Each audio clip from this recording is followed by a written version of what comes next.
Hello singers, welcome to a new episode of Vocals on Stage. In today's episode, we're going to talk about riffs, run, melismas, and how to practice them.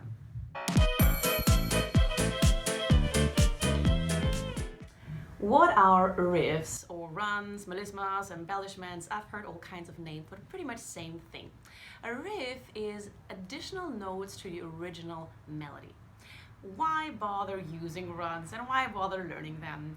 It's not that you are a good singer if you use a lot of riffs and a bad singer if you don't. It's more of a stylistic choice that you make as a singer, and depending also on the genre of music that you are singing at or that you're an artist at, you will use more or less riffs. Yeah. So it's an additional melody, it can be an additional hook, it can be a nice ending to a phrase, and sometimes we actually also do it to show off a little bit our vocal skills. Here are my 3 vocal tips on how to practice riffs. Tip number 1, identify the notes.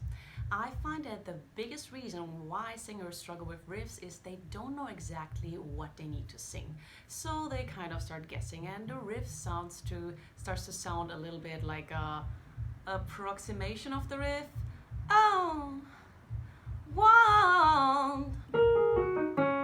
5 notes, right?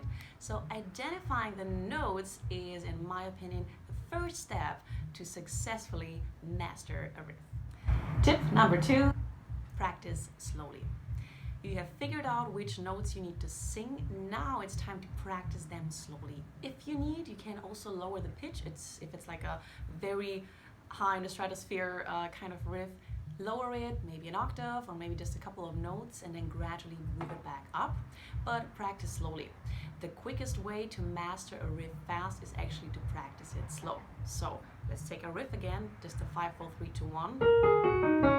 If we want to get to want, we're going to practice it first. Want. Tip number 3, gradually increase the speed. So you have figured out which notes to sing, you have practiced it slowly. Don't jump right away to the original speed. Go gradual. Let's say we want to get to a speed of 100 beats per minute. You start, let's say, with 60 beats per minute, and there are free apps on the internet or on the App Store that you can download a metronome and set it to whichever beats per minute or short BPM you want, and then you gradually speed it up. Let's say you start at 60 BPM, you do it 3 times without mistake, and then you go to 65 BPM, 3 times without mistake, 70 BPM. So go in increments of maybe 5 beats per minute until you get to the speed that the original is, or you can even do it faster.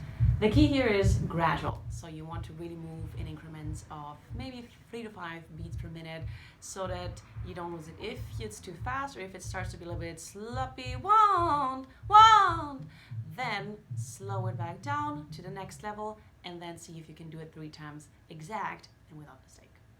Sometimes the riff is too long to hear it in once and practice it in once. Some riffs have like 20 plus notes and you have to listen to it multiple times. In this case, it is helpful to actually break down the riffs in different sections, and a singer and also a coach who demonstrates that really nicely on a YouTube channel is Natalie Wise. She has a series called Breaking Down the Riff, and she takes really long and complicated riffs, breaks them down for you. Yeah, so breaking it down in different sections will definitely be a helpful tool when you are approaching especially a very long and difficult riff. And this is how I would approach a riff. If you have any questions, comment below or send an email to contact@vocals-on-stage.com.